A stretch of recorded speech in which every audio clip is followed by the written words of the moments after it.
কথা বলে, দেখা তো দেয় না, দেখি তো না তাকে। লাতুদ্রিকুল আবসার ওয়ায়ুদ্রিকু ওয়াল লাতীফুল খাবীর।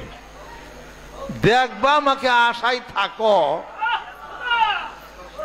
হাসরের ময়দানে 14 তারিখে পূর্ণিমার চাঁদের মতো সবাইকে আল্লাহ পাক দেখা দিবেন বিচার করার চলে। সব বিচার হবে।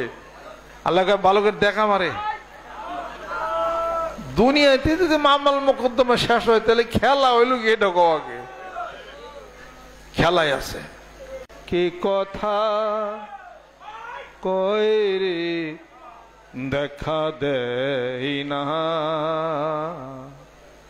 নরে চরে হাতের কাছে খুঁজলে জনম্বর মেলে না। কি কথা কয় রে দেখা দেই না। তবে আত্মার জগতে, রুহের জগতে, আত্মার জগতে, ধ্যানের জগতে, এই জগতে স্বপ্ন যুগে অনেক কিছু মানুষের সাথে ঘটে, সেটা শরীয়তে কোনো দলিল দিতে পারবেন না। স্বপ্ন যুগে আল্লাহ নবী সাল্লাল্লাহু আলাইহি সাল্লামের সাথে দর্শন হয় রুহের সাথে, এটা সম্ভব না। এটা তাই বলে কি চাক্ষুষে দেখছেন? শোনেন,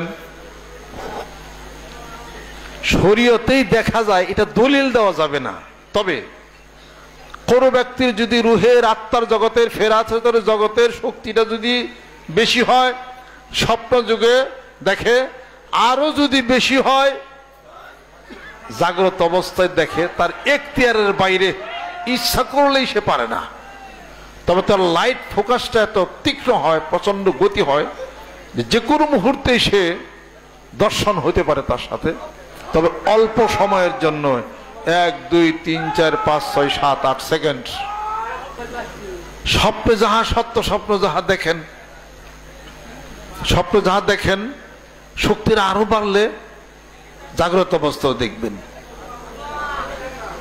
আপনি একটা ক্যামেরা যদি লাগান, ক্যামেরার পাওয়ারটা যদি থাকে 3 মাইল, পাওয়ার আরো যদি বাড়ে 20 মাইল, আরো যদি বাড়ে 30 মাইল, বিজ্ঞান বলে হাবল টেলিস্কোপের মাধ্যমে এত দূরত্বর তারকার গতিপথ তারা মাপতেছে কেমন করে।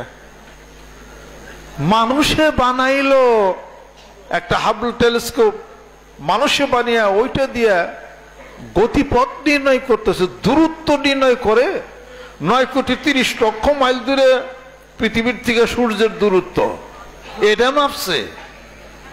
13 লক্ষ দূরে এক জায়গা হইলে পরে যা হয় তা সূর্য, 6 পরে 21টি শূন্য বসালে যা হয় তাই পৃথিবীর ওজন। সব এটা মানুষ যদি মাপতে পারে, আল্লাহ বলেন মানুষের দেহের মধ্যে আমি একটা জায়গা আছে, নাম হলো কলম, তার ওইটার মধ্যে গতি যদি হয়, আলো যদি হয়, আশ্র করছে মোয়াল্লা সবকিছু সেটার মধ্যে আটকায় যায়।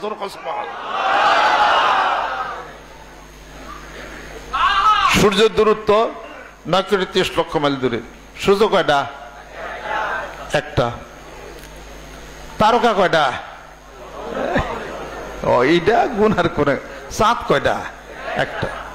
এখানে মনে করেন যে 10,000 মানুষ আছেন মনে হয়, 10,000 মানুষের কাছে যদি একটা করে আয়না থাকে, এবার নিচে যদি আয়নাটা ধরেন, প্রত্যেকটা মানুষের আয়না একটা করে সূর্য উঠবে কিনা? কথা ঠিক তাই কিনা? সূর্য একটা। 10,000 মানুষকে যদি প্রশ্ন করি, এই তোমার আয়নায় কি? আমার আয়নায় সূর্য। তোমার আয়না কি? আমার আয়না তো সূর্য। তো সূর্য কি 10,000? 10,000 তো না। সূর্যের অবস্থান কিন্তু ঠিক ওখানে, কিন্তু সূর্য এই 9,30,00,000 মাইল দূরে একটা আয়না ধরছিলেন, পিছনে পারদ লাগাইছিলেন, সূর্যের ফটো উঠছে। আপনার কল্পনা তো ওই আয়নার মতোই, আল্লাহর জিকিরের সাধনার পারদ লাগাই দেন, এইবার দেখবেন এ না পৃথিবীর সব ফটো ওঠা শুরু করে দিছে। ব্যাপারটা হলো তাই। এই জিনিস সত্য, চির সত্য, সত্য সে সর্বথা, বুঝাবার নহে মাত্র বুঝিবারও কথা। বোঝানো যাবে না, বুঝতে হবে।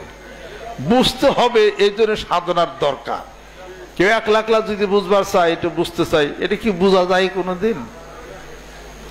এখন স্বামী যদি বলে তোমার প্রসব বেদনা কেমন, তোমার পেটের মধ্যে মাথাটা একটু ঠেকাই দিয়ে আমি বুঝিনি, কি হইব নি? তুমি মেয়া লুকাও প্রসব বেদনা তুমি বুঝবা।